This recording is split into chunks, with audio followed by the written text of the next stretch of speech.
दीड पावणे 2 वर्ष सातत्यानं उद्धव बाळासाहेब ठाकरे यांचा पक्ष फुटणार. उद्धव बाळासाहेब ठाकरे यांच्या पक्षाचे खासदार हे वेगळा गट स्थापन करणार, ते अन्य कुठल्या तरी पक्षात सामील होणार, अशा प्रकारची सातत्यानं अफवांची राळ ही गेले वर्ष दीड वर्ष त्या ठिकाणी उठवण्याचं काम सातत्यानं सुरू आहे. अर्थात हे काम सुरू आहे तर त्याच्यामध्ये किती खरं किती खोटं हा जरी भाग असला तरी सुद्धा ज्यांच्या नावानं या पक्षफुटीची संदर्भातली चर्चा होते त्यांनी थोडी जनाची नाही मनाची बाळगली पाहिजे असं माझं स्पष्ट मत आहे. याचं कारण असं आहे की शेवटी आज तुमची केंद्रामध्ये सत्ता आहे, देशामधल्या जवळजवळ 22 राज्यांमध्ये सत्ता आहे. एवढे तुम्ही सत्ताधीश असताना शेवटी समाजामध्ये क्रेडिबिलिटी काही नावाची एक गोष्ट असते, ती तुमची कितपत या ठिकाणी शिल्लक राहते या विषयामध्ये. आज हा पक्ष फोडणार, उद्या तो पक्ष फोडणार, परवा तो पक्ष फोडणार. शेवटी पक्ष फोडून तुमच्या पक्षाची सूज जरी वाढत असली तरी समाजामधली तुमची असलेली प्रतिष्ठा आणि समाजामध्ये तुमच्याबद्दल असलेला आदर, हा आदर दिवसा गणिक रसातळाला जातोय. आणि ही लोकशाही आहे. या लोकशाहीमध्ये कधी काय घडेल हे सांगता येणं कठीण आहे. आणि म्हणून ज्यांच्याबद्दल हा संशय निर्माण केला जातोय म्हणजे ज्या पक्षांबद्दल, त्यांनी थोडी जनाची नाही मनाची बाळगावी असे माझं स्पष्ट मत आहे. सांगतो की शेवटी जे घडत आहे, जे घडणार आहे ते घडणारच आहे. त्याची फार मोठी चिंता पक्षप्रमुखांनी करू नये एवढंच फक्त आजच्या खेपेला मी सांगेन. शेवटी ये दिन भी निकल जाएंगे, हे दिवस सुद्धा निघून जातील. पण हे दिवस निघून जाण्याकरता म्हणून आपल्याला कुठे ना कुठेतरी काही कार्यक्रम हातामध्ये घ्यावा लागेल, काही निर्णय करावे लागतील, काही भूमिका त्या ठिकाणी आपल्याला ठरवावी लागेल.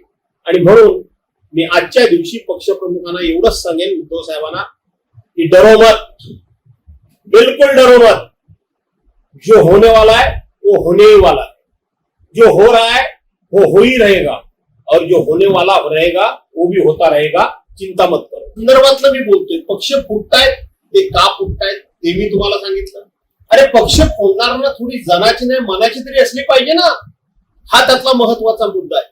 या देशामध्ये 70 वर्ष काँग्रेसने काय केलं म्हणून हे प्रश्न विचारणारे लोक, यांच्या पक्षाला असं काही काँग्रेसने तोंडण्या फोडण्याचं काम नाही केलं. काँग्रेसमध्ये पक्षांतर झाली नाही का, तर झाली. पण ती पक्षांतर होत असताना छोटे मोठे पक्ष संपवूनच टाकायचे आहेत आम्हाला. आणि फक्त आम्हालाच फक्त या देशामध्ये राहायचं आहे अशा एका दुष्ट हेतून काँग्रेसने अशा पद्धतीनं कुठलाही पक्ष संपवण्याचं काम केलेलं नाही, हे लक्षात घ्या. आणि म्हणून ओम बिर्लांना काय कोणी पत्र दिलं हे माझ्या दृष्टीने गौण आहे. तुमची एक हाती सत्ता असताना सुद्धा तुम्ही ज्या पद्धतीनं वागताय हे लोकशाहीला मारक आहे. हे डॉक्टर बाबासाहेब आंबेडकरांच्या घटनेला अभिप्रेत नाही. पक्षांतर्गत बंदी विरोधी कायदा पूर्णपणे पायदळी तुडवून टाकलेला आहे.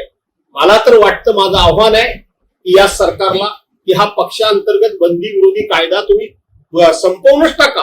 हा कायदाच रद्द करून टाका. मगच खरी देशामध्ये मजा येईल. कोण कुठे जातोय आणि कोण कुठे जातोय हे कळेल. आणि म्हणून आपल्याला हा मी मोठा नाही तर देश मोठा आहे हे फक्त तोंडानं बोलून चालणार नाही. तोंडानं फक्त राष्ट्र प्रथम, तुमच्या ह्या अशा कृतीनं, तुमच्या ह्या अशा निर्णयानं राष्ट्र टिकणार आहे का? राष्ट्र प्रथम राहणार आहे का? तुमचा पक्ष फक्त प्रथम, पण तो पक्ष सुद्धा राष्ट्र जर असेल तर तो पक्ष टिकेल, नाही तर टिकणार नाही असं माझं स्पष्ट मत आहे. 15 वर्ष ज्यांना सत्तेची ते 15 दिवस सुद्धा ममता बॅनर्जींच्या पाठीमागे टिकून राहू शकले नाही. असे अनेक पक्ष, आपचे खासदार असतील, पश्चिम बंगाल मधला ममता बॅनर्जींचा पक्ष असेल, आमचा पक्ष देखील असेल, किंवा अन्य जे कोणी पक्ष आहेत त्या पक्षातले फुटून जाणारे आमदार खासदार किंवा फुटून जातील अशी चर्चा होणाऱ्या आमदार खासदारांचं म्हणणं काय असतं, आम्ही विकास कामाकरता जातोय, आम्ही आमच्या भागातल्या विकास कामं रखडवली जातात, आमची विकास कामं केली जात नाही म्हणून आम्ही जातो.